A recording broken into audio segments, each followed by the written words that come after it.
Guys welcome to my channel ज्ञान के। तो उम्मीद करते हैं कि आप स्वस्थ होंगे। तो पिछली वीडियो में हम लोगों ने यहाँ तक के पढ़ लिया था कि राम प्रसाद बिस्मिल ने ये कहते हुए कि मैं राज के पतन की इच्छा रखता हूँ फांसी पर लटक गए थे। आज हम लोग यहाँ से शुरू करेंगे। उससे पहले मेरा आपसे रिक्वेस्ट है कि वीडियो को ज़्यादा से ज़्यादा शेयर कीजिएगा, ज़्यादा से ज़्यादा लोगों को जोड़िए इस चैनल पर, ताकि लोगों को पता चलना चाहिए क्या कॉमन पेपर की तैयारी फ्री में हो रही है। और हमें भी जब ज़्यादा व्यू मिलता है तो मोटिवेशन मिलता है नेक्स्ट वीडियो बनाने के लिए। और डिस्क्रिप्शन में आपको टेलीग्राम चैनल का लिंक मिलेगा, उसे जरूर से ज्वाइन कर लीजिएगा। तो चलिए शुरू करते हैं। आगे कहता है कि संभवतः अशफाकुल्ला खां पहले भारतीय क्रांतिकारी मुसलमान थे जो देश की स्वतंत्रता के लिए फांसी के तख्ते पर लटके थे। कह रहा है कि पहला मुसलमान जो फांसी के तख्ते पर लटका था देश के लिए, वो कौन थे? अशफाकुल्ला खां साहब थे। अशफाकुल्ला खां साहब वो पहले मुसलमान थे जो फांसी के तख्ते पर अपने देश के लिए क्या हुए? लटक गए। स्त्रियों ने स्वयं अपने अधिकारों के लिए आंदोलन करने के उद्देश्य से 1926 में अखिल भारतीय महिला संघ की स्थापना की। आपको क्वेश्चन पूछ सकता है कि अखिल भारतीय महिला संघ की स्थापना कब की गई? तो अखिल भारतीय महिला संघ की स्थापना 1926 में की गई। हमेशा ध्यान रखिएगा कि ये सब डेट्स और ये अतरंगी सब सवाल आजकल ज़्यादा पूछ रहे हैं, तो ये सब आपको ज़्यादा ध्यान में रखना है कि जैसे अखिल भारतीय महिला संघ बहुत कम ही लोग बता पाएंगे। 1926 में स्थापना हुई। साइमन कमीशन 3 फरवरी 1928 को भारत आया। टीआई 3 का क्वेश्चन था कि साइमन कमीशन का गठन कब हुआ? तो 1927 में हुआ है। लेकिन भारत साइमन का कमीशन कब आया? तो 1928 में आया। कब आया? तो 3 फरवरी 1928 को भारत आया। इसे व्हाइट मैन कमीशन भी कहते हैं। साइमन कमीशन को ही व्हाइट मैन कमीशन कहते हैं। आपसे क्वेश्चन पूछ सकता है कि व्हाइट मैन कमीशन किसे कहते हैं? तो साइमन कमीशन को व्हाइट मैन कमीशन कहते हैं। साइमन कमीशन को और किस नाम से जाना जाता है? तो व्हाइट मैन कमीशन के नाम से जाना जाता है।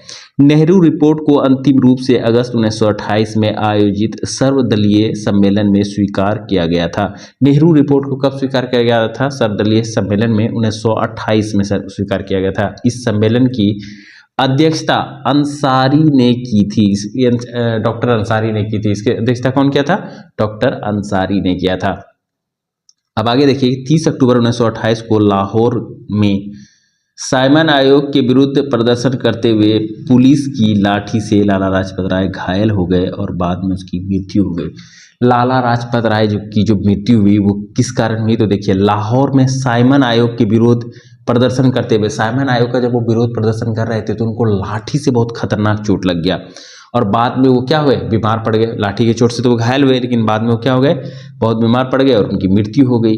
साइमन कमीशन का बहिष्कार ना करने वाले 2 दल थे। क्वेश्चन है कि साइमन कमीशन का बहिष्कार ना करने वाले 2 दल थे। 2 दल जो है साइमन कमीशन का बहिष्कार नहीं कर रहा था, जस्टिस पार्टी और पंजाब यूनियनिस्ट पार्टी। आपसे क्वेश्चन पूछेगा कि ऐसी कौन सी पार्टी है जिन्होंने साइमन कमीशन का बहिष्कार नहीं किया? तो आपका आंसर होगा जस्टिस पार्टी और पंजाब यूनियनिस्ट पार्टी।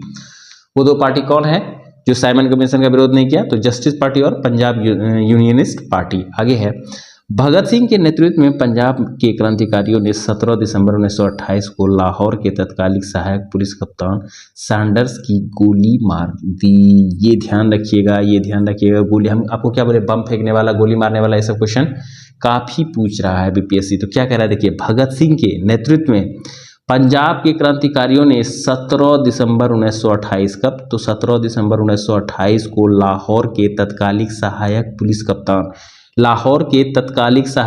कप्तान सैंडर्स को गोली मार दी। कहेगा कि सैंडर्स को गोली कब मारी गई? तो 17 दिसंबर 1928 को मारी गई। किसके नेतृत्व में मारी गई? तो भगत सिंह के नेतृत्व में मारी गई। ये क्वेश्चन आता है कि सैंडर्स को गोली कब मारी गई? तो 17 दिसंबर 1928 को किसके नेतृत्व में? तो भगत सिंह के नेतृत्व में मारी गई। क्वेश्चन टीआई 3 में आया हुआ था कॉमन पेपर में। पब्लिक सेफ्टी बिल पास होने के विरोध में 8 अप्रैल 1929 ईस्वी को बटुकेश्वर दत्त एवं भगत सिंह ने दिल्ली में सेंट्रल लेजिस्लेटिव असेंबली के खाली बेंचों पर बम फेंका था। टीआई 3 में पूछा गया था कि सेंट्रल लेजिस्लेटिव असेंबली में बम किसके द्वारा फेंका गया था? तो ऑप्शन दिया था बटुकेश्वर दत्त, भगत सिंह नहीं था। तो क्या आंसर होता? बटुकेश्वर दत्त। लेकिन आपको क्या याद रखना है कि बटुकेश्वर दत्त और भगत सिंह दोनों थे। कब बम फेंका हो सकता है किस बार वो क्या दे दे?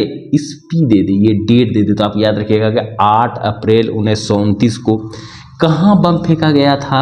तो दिल्ली में सेंट्रल लेजिस्लेटिव असेंबली में, दिल्ली के सेंट्रल लेजिस्लेटिव असेंबली में कब फेंका गया? तो 8 अप्रैल 1929 में, 1929 में फेंका गया था। और किसने फेंका था? तो भगत सिंह और बटुकेश्वर दत्त। और ये कैसा बम था? तो हानि रहित बम था। पब्लिक सेफ्टी बिल पास होने के विरोध में, किस विरोध में, किस बिल के पास होने के विरोध में? तो पब्लिक सेफ्टी बिल के पास होने के विरोध में, याद रखिएगा। क्रांतिकारियों ने अपने पर्चे में कहा था कि उनका मकसद किसी की जान लेना नहीं है, बल्कि बहरे कानों तक अपनी आवाज पहुंचाने के लिए है।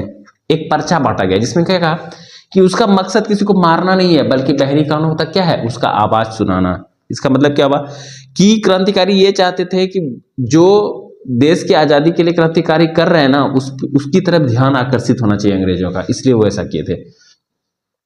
भगत सिंह एवं बटुकेश्वर दत्त के बम फेंकने के समय असेंबली के अध्यक्ष विट्ठल भाई सदारत कर रहे थे। कौन कर रहा था? विट्ठल भाई पटेल कर रहे थे। तो आप याद रखिएगा कि जब असेंबली में बम फेंका गया तो उसके अध्यक्ष उस समय कौन थे? विट्ठल भाई पटेल थे।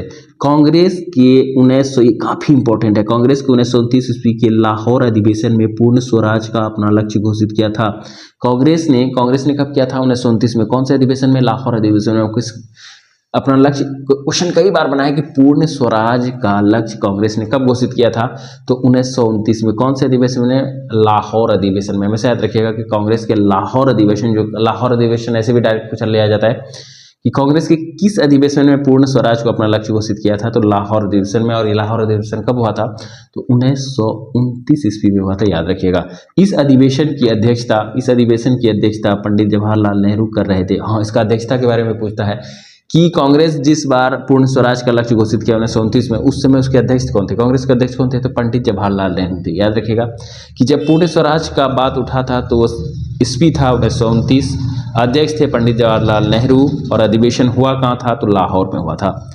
31 दिसंबर 1929 को रात के 12 बजे पंडित जवाहरलाल नेहरू ने रावी नदी के तट पर नवगृहित तिरंगे झंडे को फहराया था। क्वेश्चन बनेगा कि रावी नदी के तट पर 31 दिसंबर 1929 को रात को किसने झंडा फहराया था? तो पंडित जवाहरलाल नेहरू ने फहराया था। पंडित जवाहरलाल नेहरू ने किस नदी के तट पर झंडा फहराया था? तो रावी नदी के तट पर। और कब फहराया था? तो 31 दिसंबर 1929 को फहराया था, ये आप ध्यान में रखिएगा।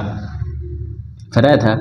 इसी अधिवेशन में 26 जनवरी 1930, 26, इस तरह के क्वेश्चन काफी आते हैं, इसमें पॉलिटी में आप भी आ जाता है पीआरटी के। इसी अधिवेशन में 26 जनवरी 1930 को प्रथम स्वाधीनता दिवस के रूप में मनाने का निश्चय किया गया था। क्वेश्चन बनता है कि प्रथम स्वतंत्रता दिवस मनाने का निश्चय कब किया गया था? तो 26 जनवरी 1930 को प्रथम स्वाधीनता दिवस मनाने का निर्णय लिया गया था। कब लिया गया था? तो 26 जनवरी 1930 को प्रथम स्वाधीनता दिवस मनाने का निर्णय लिया गया था। इसी के साथ प्रत्येक वर्ष 26 जनवरी को स्वतंत्रता दिवस के रूप में मनाए जाने की परंपरा शुरू हुई। इसी के साथ ही क्या हुआ? प्रत्येक वर्ष 26 जनवरी को जो हम लोग स्वतंत्रता दिवस मनाने का परंपरा शुरू हो गया था। इसी के बाद 26 जनवरी को, ठीक है, शुरू हुई थी, बाद में बदल गया। 12 मार्च 1930 गांधी जी ने अपने 79 समर्थकों के साथ साबरमती स्थित अपने आश्रम से लगभग 222 किलोमीटर दूर दांडी के लिए प्रस्थान किया। ये काफी इंपॉर्टेंट है, कई बार उसका समर्थन पूछ देता है। कितना है? 79 और कितना किलोमीटर? तो 322 किलोमीटर। याद रखिएगा, ये माइल में भी पूछता है तो आप इसको माइल में चेंज करके याद कर लीजिएगा। किलोमीटर में पूछेगा तो 322 होगा। और वो दिन कब था जब गांधी जी निकले थे मार्च के लिए? तो 12 मार्च 1930 को। और कब पहुंचे थे? निकले थे और पहुंचे कब थे? तो 6 अप्रैल 1930। और कितने दिनों तक यात्रा चली थी? तो लगभग 24 दिनों बाद, ठीक है। तो यहाँ पे ध्यान से देखिए कि 12 मार्च 1930 को गांधी जी ने अपने 79 समर्थकों के साथ साबरमती स्थित अपने आश्रम से लगभग 322 किलोमीटर दूर दांडी के लिए प्रस्थान किए थे। गांधी जी दांडी के लिए 322 किलोमीटर चलकर गए थे। कब गए थे? तो 12 मार्च 1930 को। और कब पहुंचे थे? तो 6 अप्रैल 1930 को पहुंचे थे। और इसमें कितना दिन लगा था? तो लगभग 24 दिन का समय गांधी जी को लगा था। दांडी पहुंचकर गांधी जी ने नमक कानून को तोड़ा। गांधी जी दांडी पर पहुंचकर क्या किए? नमक कानून को तोड़ दिए और अवज्ञा आंदोलन की शुरुआत की? कहता है कि गांधी जी ने नमक आंदोलन तोड़ने के बाद किसकी शुरुआत की? तो याद रखिएगा सविनय अवज्ञा आंदोलन की शुरुआत की। गांधी जी ने नमक बनाकर नमक कानून को तोड़ा और उसके बाद उन्होंने क्या किया? सविनय अवज्ञा आंदोलन का शुरुआत कर दिया। सुभाष चंद्र बोस ने गांधी जी के नमक सत्याग्रह की तुलना नेपोलियन के एल्बा से पेरिस यात्रा की थी। गांधी जी का जो ये नमक यात्रा था, गांधी जी का ये दांडी यात्रा था, तो सुभाष चंद्र बोस ने इसकी तुलना किससे कर दिया? नमक सत्याग्रह की तुलना नेपोलियन के एल्बा से पेरिस। नेपोलियन भी कहाँ से कहाँ तक गया था? एल्बा से पेरिस तक गया था। तो सुभाष चंद्र बोस ने गांधी जी की दांडी यात्रा का जो है वो किससे कर दिया था? नेपोलियन के एल्बा से पेरिस तक की यात्रा से तुलना किया था। क्वेश्चन बन सकता है, सब तरह के क्वेश्चन आजकल बन रहे, तो ये ध्यान में रखिए। 4 मार्च 1931 को गांधी इरविन पैक्ट हुआ। क्वेश्चन बनता है कि गांधी इरविन पैक्ट कब हुआ? तो 4 मार्च 1931 को गांधी इरविन पैक्ट हुआ। इसके बाद गांधी जी ने सविनय अवज्ञा आंदोलन स्थगित कर दिया। इसके बाद गांधी जी ने क्या किया? सविनय अवज्ञा आंदोलन को क्या कर दिया? स्थगित कर दिया। गांधी इरविन समझौता को दिल्ली समझौता के नाम से भी जाना जाता है। क्वेश्चन पूछेगा कि गांधी इरविन समझौता को किस समझौता के नाम से भी जाना जाता है? गांधी इरविन समझौता को दिल्ली समझौता के नाम से भी जाना जाता है। ध्यान रखिएगा, दिल्ली समझौता के नाम से कौन जाना जाता है? तो गांधी इरविन समझौता दिल्ली समझौता के नाम से भी जाना जाता है। देखिए आगे काफी इंपॉर्टेंट है, इसको ध्यान से देखिए, इससे भी क्वेश्चन बनता है। कह रहा है कि 1931 में सरदार वल्लभ भाई पटेल की अध्यक्षता में हुई कांग्रेस के कराची अधिवेशन में, कौन सा अधिवेशन है? कराची अधिवेशन में पंडित जवाहरलाल नेहरू ने मूल अधिकारों व आर्थिक कार्यक्रम पर संकल्प प्रारूपित किया था। क्वेश्चन बनेगा कि मूल अधिकारों पर और आर्थिक कार्यक्रम पर संकल्प प्रारूपित कब किया गया? तो 1931 में किया गया। किसके द्वारा किया गया? तो पंडित जवाहरलाल नेहरू के द्वारा किया गया था। याद रखिएगा, मूल अधिकारों एवं आर्थिक कार्यक्रम पर संकल्प प्रारूपित किसने किया था? तो पंडित जवाहरलाल नेहरू ने किया था। इस प्रस्ताव को बनाने में M.N. रॉय ने नेहरू की मदद की थी। ये जो मूल अधिकारों और आर्थिक कार्यक्रम पर संकल्प प्रारूपित किया, इसको बनाने में कौन मदद किया? तो M.N. रॉय ने महात्मा गांधी की मदद की थी। इसी अधिवेशन में गांधी इरविन पैक्ट को स्वीकार किया गया। इसी अधिवेशन में क्या किया गया? 1931 वाला गांधी इरविन पैक्ट को स्वीकार किया गया एवं गांधी जी को द्वितीय गोलमेज सम्मेलन में भाग लेने की अनुमति प्रदान की गई। गांधी इरविन पैक्ट को स्वीकार कर लिया गया और गांधी जी को कहा कि आप क्या कीजिए? दूसरा गोलमेज सम्मेलन में चले जाइए। आपको पता होगा कि पहला और तीसरा में नहीं जाता है कांग्रेस की तरफ से कोई, दूसरा ही गोलमेज सम्मेलन में जाता है। इसी समय गांधी ने कहा था कि गांधी मर सकते हैं परंतु गांधीवादी नहीं। इसी के बाद गांधी जी ने क्या कहा था? गांधी मर सकते हैं लेकिन गांधीवादी नहीं, क्योंकि गांधी इरविन पैक्ट के बाद जो है गांधी जी को स्वीकार कर लिया गया कि आपको द्वितीय गोलमेज सम्मेलन में जाना है। इसके बाद गांधी जी कहे कि गांधी तो मर सकता है लेकिन गांधीवादी नहीं। इसका मतलब है कि गांधी जी को मारा जा सकता है लेकिन उसके जो विचार है ना, उनको नहीं मारा जा सकता। दूसरा, आप देखिए, दूसरा गोलमेज सम्मेलन, पहला गोलमेज सम्मेलन, दूसरा, तीसरा सब पूछा जाता है, तो याद रखिए दूसरा गोलमेज डेट के साथ आपको याद रखना है।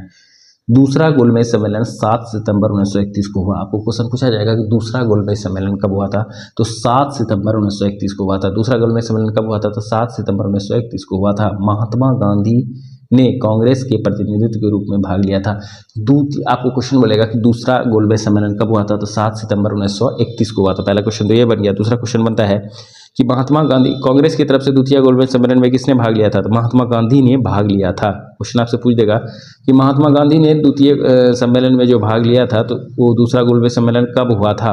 तो 7 सितंबर 1931 को हुआ था। परंतु यह सम्मेलन सांप्रदायिक प्रतिनिधित्व के कारण असफल रहा।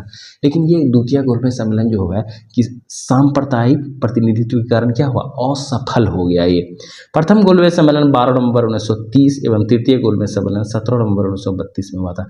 आप पेज लीजिए जब ये पढ़ रहे हैं, तो उसमें पहला गोलमेज सम्मेलन लिखिए, दूसरा गोलमेज सम्मेलन लिखिए, तीसरा गोलमेज सम्मेलन लिखिए। डेट के साथ लिखिएगा, डिक्टो क्वेश्चन आएगा और आप आराम से मार के आ जाइएगा। तीनों गोलमेज सम्मेलन के समय इंग्लैंड में प्रधानमंत्री जेम्स रैमसे मैकडोनाल्ड थे। आपको क्वेश्चन पूछा जाएगा कि प्रथम गोलमेज सम्मेलन के समय इंग्लैंड के प्रधानमंत्री कौन थे? तो जेम्स रैमसे मैकडोनाल्ड। आपसे क्वेश्चन पूछा जाएगा कि दूसरा गोलमेज सम्मेलन जब हो रहा था तो उस समय इंग्लैंड का प्रधानमंत्री कौन था? तो जेम्स रैमसे मैकडोनाल्ड था।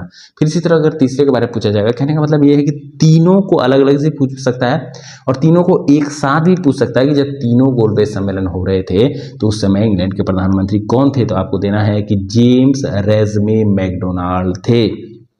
देखिए आगे कह रहा है कि डॉक्टर भीमराव अंबेडकर को लंदन में हुई तीनों गोलमेज सभाओं में अछूतों के प्रतिनिधित्व के रूप में बुलाया गया था। अछूतों का, पिछड़े वर्ग का प्रतिनिधित्व के रूप में तीनों गोलमेज सम्मेलन में कौन गए थे? तो भीमराव, डॉक्टर भीमराव अंबेडकर साहब जो है वो लंदन गए थे तीनों गोलमेज सम्मेलन में अछूतों के लिए, मतलब पिछड़े वर्गों का नेतृत्व करने के लिए भीमराव अंबेडकर को बुलाया था। दूसरे गोलमेज सम्मेलन की असफलता के बाद दूसरा गोलमेज सम्मेलन जब असफल हो गया तो गांधी जी ने 3 जनवरी 1932 को पुनः सविनय अवज्ञा आंदोलन प्रारंभ कर दिया था। क्वेश्चन बनेगा कि किस सम्मेलन की विफलता के बाद गांधी जी ने पुनः सविनय अवज्ञा आंदोलन का प्रारंभ कर दिया? तो दूसरा गोलमेज सम्मेलन की विफलता के बाद गांधी जी ने फिर से पुनः सविनय अवज्ञा आंदोलन को शुरुआत कर दिया। क्वेश्चन पूछेगा कि दूसरा गोलमेज और सम्मेलन की विफलता के बाद गांधी जी ने कब सविनय अवज्ञा आंदोलन को प्रारंभ कर दिया था? तो आपका आंसर होगा 3 जनवरी 1932 को गांधी जी ने पुनः सविनय अवज्ञा आंदोलन को क्या कर दिया? प्रारंभ कर दिया। सविनय अवज्ञा आंदोलन के अंतिम रूप से 7 अप्रैल 1934 को वापस लिया गया। तो आपसे क्वेश्चन बनेगा कि गांधी जी के द्वारा चलाए गए सविनय अवज्ञा आंदोलन को अंतिम रूप से वापस कब लिया गया? तो 7 अप्रैल 1934 को सविनय अवज्ञा को अंतिम रूप से वापस ले लिया गया, ये याद रखिएगा। सविनय अवज्ञा आंदोलन में पठान सत्याग्रहियों पर गोली चलाने से गढ़वाल राइफल ने इनकार कर दिया। गढ़वाल राइफल क्या कहा कि हम पठान सत्याग्रहियों, मतलब सविनय अवज्ञा आंदोलन में जो पठान लोग जा रहे हैं उस पर गोली वो नहीं चलाएगा, इनकार कर दिया था। याद रखिएगा, गढ़वाल राइफल ने सविनय अवज्ञा आंदोलन के दौरान जो गढ़वाल राइफल्स के ग्रुप थे उन्होंने पठान सत्याग्रहों पर क्या कहा? हम गोली नहीं चलाएंगे। 23 मार्च 1931 को सुखदेव, भगत सिंह और राजगुरु को फांसी पर लटकाया गया था। कई बार क्वेश्चन बनता है कि भगत सिंह को फांसी पर कब लटकाया गया? तो देखिए 23 मार्च 1931 को सुखदेव, भगत सिंह और राजगुरु को फांसी पर लटकाया गया। आपका क्वेश्चन बनेगा कि भगत सिंह के साथ किन लोगों को फांसी पर लटकाया गया? तो सुखदेव और राजगुरु। सुखदेव, भगत सिंह और राजगुरु को फांसी पर कब लटकाया गया? तो 23 मार्च 1931। ये डेट आपको कंठाग्र होना चाहिए, 23 मार्च 1931। और किनको था भगत सिंह के साथ? राजगुरु और सुखदेव, ये 3 लोग थे। ये कई बार, मतलब समझिए कि अभी तक हमको लग रहा है टीआरई 3 में 6-7 बार आ चुका है कि कांग्रेस सोशलिस्ट पार्टी की स्थापना कब हुई? मई 1934। एकदम याद रखिए, इसको कंठाग्र कर लीजिए कि मई 1934 में कांग्रेस सोशलिस्ट पार्टी की स्थापना हुई। अखिल भारतीय किसान सभा का प्रथम सम्मेलन अप्रैल 1936 में लखनऊ में हुआ। ये क्वेश्चन भी पूछा जाता है कि अखिल भारतीय किसान सभा का प्रथम सम्मेलन, पहला क्वेश्चन बनेगा अखिल भारतीय किसान सभा का प्रथम सम्मेलन कहाँ पे हुआ? तो लखनऊ में हुआ। अखिल भारतीय किसान सभा का प्रथम सम्मेलन किस ईस्वी में हुआ? तो 1936 में हुआ। आपको क्वेश्चन बनेगा 1936 में लखनऊ में किसका सम्मेलन हुआ था? तो अखिल भारतीय किसान सभा का सम्मेलन हुआ था। इसकी अध्यक्षता स्वामी सहजानंद तथा महासचिव NG रंगा चुने गए। इनका अध्यक्ष, ज्यादातर अध्यक्ष पूछता है तो कौन था? स्वामी सहजानंद थे। अखिल भारतीय किसान सभा के अध्यक्ष कौन थे? तो स्वामी सहजानंद थे, याद रखिएगा। आगे कह रहा है कि स्वामी सहजानंद ने हुंकार नामक पत्रिका को पटना में प्रकाशन किया था। क्वेश्चन बनेगा कि हुंकार नामक पत्रिका का प्रकाशन किसने किया था? तो स्वामी सहजानंद ने किया था। हुंकार नामक पत्रिका का प्रकाशन स्वामी सहजानंद ने कहाँ पर किया था? तो पटना में हुंकार नामक पत्रिका का प्रकाशन किया था। किसने किया था? तो स्वामी सहजानंद ने किया था। यह किसान आंदोलन की पत्रिका थी। ये किसकी पत्रिका थी? किसान आंदोलन की पत्रिका थी। राहुल सांस्कृत्यानन इस साप्ताहिक पत्रिका के 1942 में संपादक बने। कौन बना? राहुल सांस्कृत्यायन बना था 1942 में संपादक, ठीक है। अखिल भारतीय किसान सभा का गठन 11 अप्रैल 1936 को लखनऊ में हुआ था। ये नोट इसलिए दिया हुआ है कि ये बहुत इंपॉर्टेंट है, इसको आप कंठाग्र रट लीजिए बाय हार्ट कि अखिल भारतीय किसान सभा का गठन 11 अप्रैल 1936 को लखनऊ में हुआ था। अखिल भारतीय किसान सभा का गठन कब हुआ था? 11 अप्रैल 1936 को। अखिल भारतीय किसान सभा का गठन कब हुआ था? 11 अप्रैल 1936 को। 11 अप्रैल 1936 को अखिल भारतीय किसान सभा का गठन कब हुआ था? 11 अप्रैल 1936 को। देखिए आगे कह रहा है कि 1939 में महात्मा गांधी द्वारा प्रस्तावित प्रत्याशी पट्टाभी सीतारमैया, ये काफी इंपॉर्टेंट है कि 1939 में गांधी जी द्वारा सुझाया हुआ कौन सा प्रत्याशी था? तो पट्टाभी सीतारमैया था। को हराकर कौन बन गए थे? सुभाष चंद्र बोस कांग्रेस के अध्यक्ष चुने गए थे। 1939 और 38 दोनों में सुभाष चंद्र बोस थे कांग्रेस के अध्यक्ष। ये याद रखिएगा, क्वेश्चन टीआरई 3 का है। इस बार हो सकता है कि ये आ जाए कि सुभाष चंद्र बोस किसके हराकर 1939 में कांग्रेस के अध्यक्ष चुने गए? तो पट्टाभी सीतारमैया को हराकर सुभाष चंद्र बोस 1939 में कांग्रेस के अध्यक्ष चुने गए। 1 मई 1939 को सुभाष चंद्र बोस ने कांग्रेस के भीतर ही एक नए गुट का गठन कर दिया। 1 मई 1939 को क्या किया गांधी जी ने? सुभाष चंद्र बोस ने कांग्रेस के अंदर ही एक नए गुट का निर्माण कर दिया। उसका नाम क्या रखा? Forward block. आपको पूछा जाएगा फॉरवर्ड ब्लॉक की स्थापना किसने की? तो फॉरवर्ड ब्लॉक की स्थापना सुभाष चंद्र बोस ने की। फॉरवर्ड ब्लॉक की स्थापना किस वर्ष की गई? तो 1 मई 1939 को की गई। सुभाष चंद्र बोस ने स्वतंत्रता संघर्ष के दौरान फ्री इंडियन लीजन नामक सेना बनाई। आपसे क्वेश्चन ये पूछ सकता है, फ्री इंडियन लीजन नामक सेना किसने बनाई थी? सुभाष चंद्र बोस ने बनाई थी। सुभाष चंद्र बोस ने किस नाम से सेना बनाई थी? तो फ्री इंडियन लीजन नाम से सेना बनाई थी। आगे है कि 13 मार्च 1940 को लंदन में पंजाब के सुनाम नामक स्थान के सरदार उधम सिंह ने पंजाब के भूतपूर्व लेफ्टिनेंट गवर्नर माइकल ओडायर को गोली मारकर हत्या कर दी। ये क्वेश्चन काफी इंपॉर्टेंट है कि उधम सिंह ने किसकी हत्या की थी? तो माइकल ओडायर किसकी हत्या की थी? तो माइकल ओडायर, याद रखिएगा, जनरल माइकल ओडायर की हत्या की थी। किसने हत्या की थी? तो उधम सिंह ने हत्या की थी। कब की थी? तो 13 मार्च 1940 को उधम सिंह ने किसकी हत्या की थी? तो माइकल ओडायर की हत्या की थी। ये सब हत्या वाला क्वेश्चन एकदम कंठाग्र रखिए, आएगा तो आप हमको याद कीजिएगा। आगे कह रहा है कि गांधी जी ने 17 अक्टूबर 1940 को पावनार में व्यक्तिगत सत्याग्रह आंदोलन शुरू किया। पहला क्वेश्चन बनता है कि व्यक्तिगत सत्याग्रह का प्रारंभ किसने किया? व्यक्तिगत सत्याग्रह का प्रारंभ महात्मा गांधी ने किया था। व्यक्तिगत सत्याग्रह का प्रारंभ महात्मा गांधी ने कब किया था? तो 17 अक्टूबर 1940 में किया था। महात्मा गांधी ने व्यक्तिगत सत्याग्रह का प्रारंभ 17 अक्टूबर 1940 में कहाँ से किया था? तो पावनार से किया था। याद रखिएगा, महात्मा गांधी ने कहाँ से व्यक्तिगत सत्याग्रह की शुरुआत किया था? पावनार से किया था। इस आंदोलन के प्रथम सत्याग्रही विनोबा भावे, दूसरे पंडित जवाहरलाल नेहरू व तीसरे सत्याग्रही ब्रह्मदत्त थे। ये क्वेश्चन काफी बार आ चुका है कि इस आंदोलन के प्रथम सत्याग्रही कौन थे, दूसरे सत्याग्रही कौन थे और तीसरे सत्याग्रही कौन थे। आपसे पूछा जाएगा कि व्यक्तिगत सत्याग्रह जो शुरू हुआ था 17 अक्टूबर 1940 को। पहली बात तो आपको ये याद रखना है कि व्यक्तिगत सत्याग्रह शुरू कब हुआ था? 17 अक्टूबर 1940 को। किसने शुरू किया था? तो महात्मा गांधी ने शुरू किया था। कहां से शुरू किया था? तो पावनार से शुरू किया था। इस आंदोलन के प्रथम सत्याग्रही कौन थे? तो विनोबा भावे थे। दूसरे सत्याग्रही कौन थे? तो पंडित जवाहरलाल नेहरू थे। वहीं तीसरे सत्याग्रही कौन थे? तो ब्रह्मदत्त थे। तो पहला कौन हो गया? विनोबा भावे हो गया, दूसरा पंडित जवाहरलाल नेहरू हो गए और तीसरे सत्याग्रही ब्रह्मदत्त हो गए। इस आंदोलन को दिल्ली चलो आंदोलन भी कहा गया। आपसे क्वेश्चन बन सकता है कि किसे दिल्ली चलो आंदोलन कहा गया? तो दिल्ली चलो आंदोलन व्यक्तिगत सत्याग्रह को कहा गया। याद रखिएगा कि व्यक्तिगत सत्याग्रह को ही दिल्ली चलो आंदोलन कहा गया। आपसे पूछा जाएगा कि दिल्ली चलो आंदोलन की शुरुआत किसने की? तो दिल्ली चलो आंदोलन की शुरुआत महात्मा गांधी ने की। क्वेश्चन बनेगा कि दिल्ली चलो आंदोलन में प्रथम सत्याग्रही कौन थे? तो विनोबा भावे थे। दिल्ली चलो आंदोलन में तीसरे सत्याग्रही कौन थे? तो ब्रह्मदत्त थे। ये वाला क्वेश्चन आपको पूरा कंठाग्र होना चाहिए कि पहले कौन थे, दूसरे कौन थे, तीसरे कौन थे। 24 मार्च 1940 को मुस्लिम लीग के लाहौर अधिवेशन में अध्यक्षता करते हुए मोहम्मद अली जिन्ना ने भारत से अलग मुस्लिम राष्ट्र पाकिस्तान की मांग की। आपसे क्वेश्चन पूछा जाएगा कि पहली बार पाकिस्तान की मांग कब की? तो 24 मार्च 1940 मुस्लिम लीग के लाहौर अधिवेशन। कौन से अधिवेशन में? लाहौर अधिवेशन में। कब की, किसका मांग किया था? ये देखिए 1940 में अलग देश मोहम्मद अली जिन्ना ने मुस्लिम राष्ट्र पाकिस्तान की मांग की थी। 1940 में मोहम्मद अली जिन्ना ने जो लाहौर अधिवेशन हुआ मुस्लिम लीग का, उसमें अलग राष्ट्र का ही मांग कर दिया कि हमको पाकिस्तान एक अलग राष्ट्र दीजिए। मुस्लिम लीग के 1940 ईस्वी के दिल्ली अधिवेशन अध्यक्षता अल्लाह बख्श के खलीकुज्जमान ने पाकिस्तान नाम से अलग राष्ट्र का प्रस्ताव रखा। इसने क्या कहा कि अलग एक राष्ट्र हमको दे दीजिए जिसका नाम हम क्या रखेंगे? पाकिस्तान रखेंगे। 1942 में वर्धा में कांग्रेस ने भारत छोड़ो प्रस्ताव पारित किया। भारत छोड़ो प्रस्ताव कब आया? तो 1942 में आया। कहाँ से आया? तो वर्धा से आया। भारत छोड़ो प्रस्ताव कौन लाया था? तो कांग्रेस लाया था। याद रखिएगा।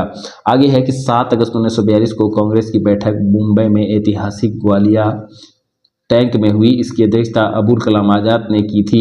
जो ग्वालिया में 1942 में कांग्रेस का अध्यक्ष कहाँ हुआ था? बॉम्बे में हुआ था। ऐतिहासिक ग्वालिया टैंक में होती है और उसका अध्यक्षता कौन किया था? अबुल कलाम आजाद किया था। याद रखिएगा 42वां वाला जो कांग्रेस का अधिवेशन हुआ उसका अध्यक्षता कौन था? अबुल कलाम आजाद।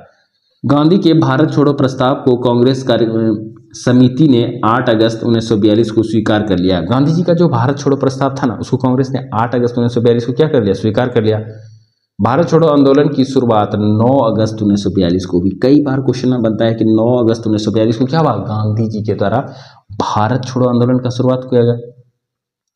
आपको क्वेश्चन बनेगा कि भारत छोड़ो आंदोलन का शुरुआत कब हुआ, तो 9 अगस्त 1942। भारत छोड़ो आंदोलन का शुरुआत कब हुआ, तो 9 अगस्त 1942। याद रखिएगा कि भारत छोड़ो आंदोलन का शुरुआत कब हुआ, तो 9 अगस्त 1942।